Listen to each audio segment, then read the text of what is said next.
اپنا فرمان ہے کہ راہ حق کے اندر آدم سے لے کر عیسیٰ تک سارے پیغمبروں کو آزمایا گیا. فرمایا راہ حق کے اندر جتنا مجھ کو آزمایا گیا، جتنا مجھ کو ستایا گیا، جتنا مجھ کو تڑپایا گیا، جتنا مجھ کو رلایا گیا، اللہ کے کسی نبی رسول اور پیغمبر کو اتنا نہیں ستایا گیا.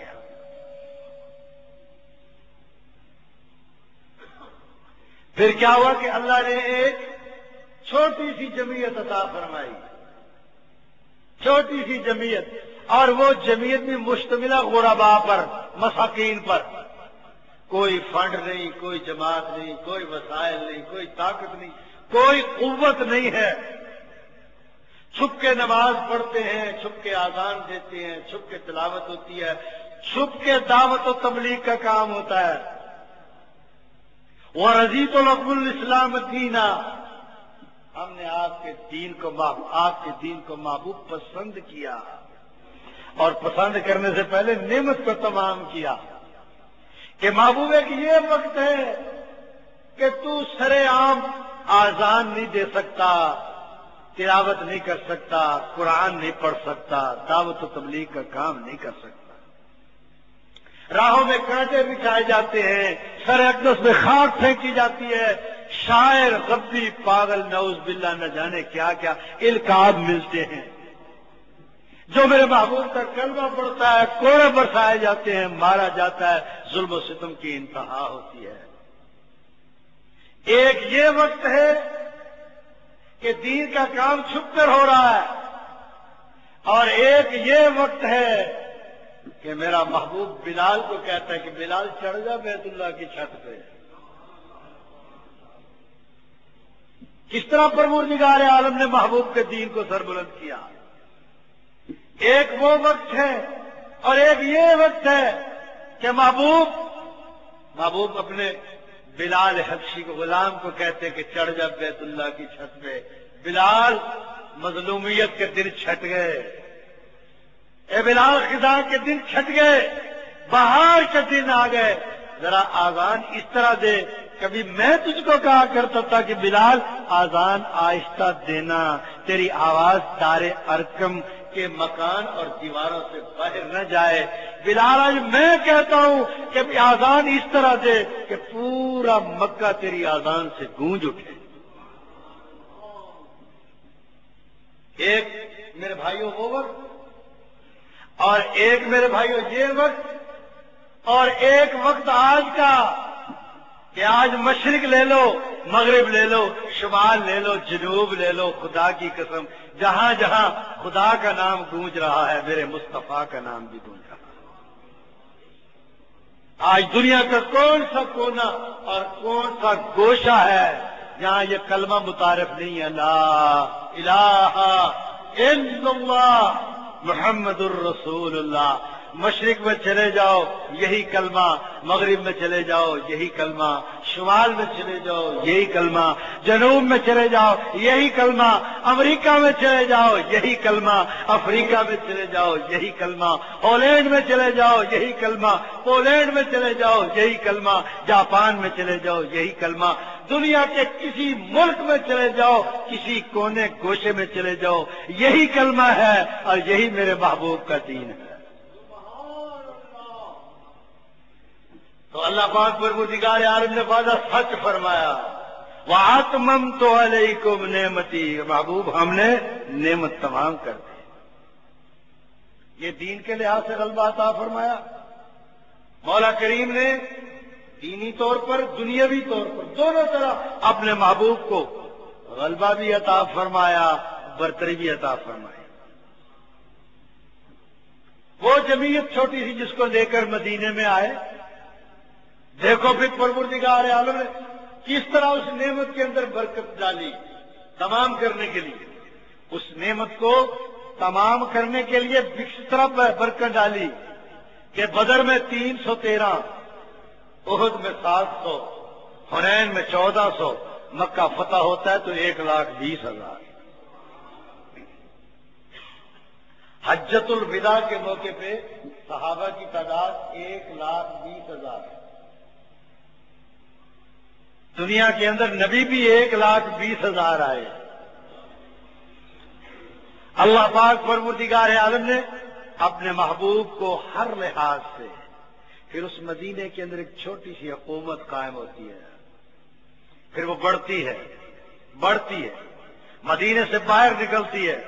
اللہ پاک پروردگار عالم نے وعدہ جو عطا فرما دیا تھا نا، وہ کہاں بدر اور کہاں فتح مکہ، کہاں وہ اکڑی ہوئی گردنیں جو آئے تھے 313 کو مارنے کے لیے، تباہ و برباد کرنے کے لیے، نیست و نابود کرنے کے لیے.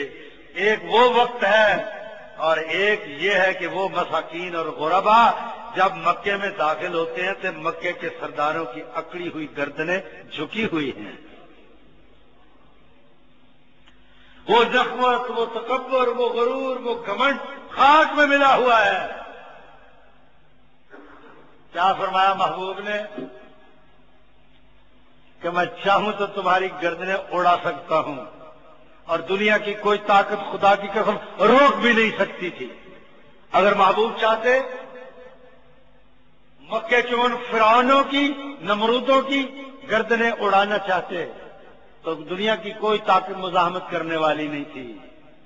لیکن فرمایا کہ میری شان رحیمی کے خلاف ہے، یہ میری رحمت کے خلاف ہے.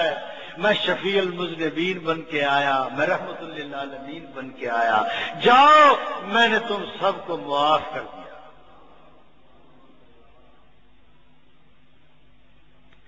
اور تیسری بات اللہ پاک پروردگار عالم نے اس آیت کے اندر وَرَضِيتُ لَكُمُ الْإِسْلَامَ الدِّينَ، کہ محبوب تمام ادیان میں ہم نے آپ کے دین کو پسند کیا. اب آپ اندازہ کریں کہ جس دین کو اللہ پسند کر رہا ہے وہ ناقص ہو سکتا ہے، وہ نامکمل ہو سکتا ہے، وہ ادھورا ہو سکتا ہے. اللہ کی پسند کامل اور اکمل ہے. اور اس کو پسند کیوں کیا اللہ نے؟ اس لیے کہ یہ دین فطرت ہے. هو الذي ارسل رسوله بالهدى ودين الحق. پھر وعدہ فرمایا لِيُظْهِرَهُ عَلَى الدِّينِ كُلِّهِ. وہی اللہ جس نے رسول کو ہدایت کے ساتھ بھیجا اور سچے دین کے ساتھ بھیجا. دو باتیں کہیں، رسول کو ہدایت کے ساتھ بھیجا اور سچے دین کے ساتھ بھیجا. اور وہاں پر بھی وعدہ کیا کہ محبوب میرا تو اس سے وعدہ ہے کہ تیرے دین کو سارے دینوں پر غالب لا کے رہوں گا. اب غلبے کی وجہ کیا ہے؟ دو چیزیں، جامعیت اور اکملیت. چونکہ یہ دین جامع ہے، جامعیت ہے اس کے اندر، اور اکملیت ہے جیسے کہ میں نے پہلے تفصیل کے ساتھ بیان کر دیا. اس لیے یہ دین سارے ادیان پر غلبے کی صلاحیت رکھتا ہے. اور اللہ کا وعدہ اپنا ہے، وہ وعدہ اپنی جگہ اللہ کا، لیکن اس دین کے اندر بھی کوالٹی ہے، یہ نہیں بھولنا. ایک پہلوان دوسرے پہلوان پر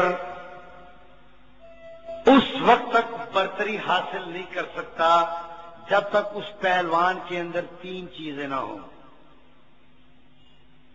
طاقت، تکنیک، تجربہ. دو پہلوان جب اکھاڑے میں اترتے ہیں تو وہ پہلوان کامیاب ہوگا دونوں میں، جس میں طاقت زیادہ ہے، جس میں تکنیک ہے اور جس میں تجربہ ہے، وہ کامیاب ہوگا، وہ غالب آئے. آج کل کرکٹ کا دور ہے تو کرکٹ کی ٹیم کے اندر بھی تین چیزوں کی ضرورت ہے، تین بلکہ چار چیزوں کی ضرورت ہے. بیٹنگ کی ضرورت ہے، بالنگ کی ضرورت ہے، فیلڈنگ کی ضرورت ہے، کیپنگ کی ضرورت ہے. جس ٹیم کے اندر یہ چار چیزیں موجود ہوں گی وہ ٹیم دوسری ٹیم پر سبقت حاصل کرے گی، جیت سکے گی. ٹھیک ہے میری بات؟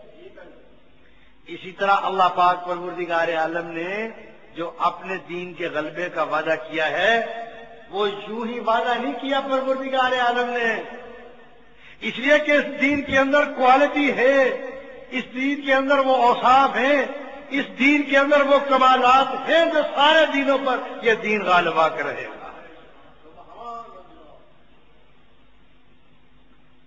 محبوب کو اللہ نے جو دین عطا فرمایا، اس دین کے سارے شعبوں کے اندر جامعیت بھی ہے، اکملیت بھی ہے۔ اب دیکھیں میرے بھائیوں، ہمارے اہم شعائر 4 ہیں، ذرا توجہ سے بات سن لیں۔ آج چونکہ ابتدائی باتیں میں عرض کر رہا ہوں عقیدہ ختم نبوت کے حوالے سے، ہم مسلمانوں کے شعائر بڑے وہ 4 ہیں، پلے باندھ لینا۔ نمبر 1 توحید،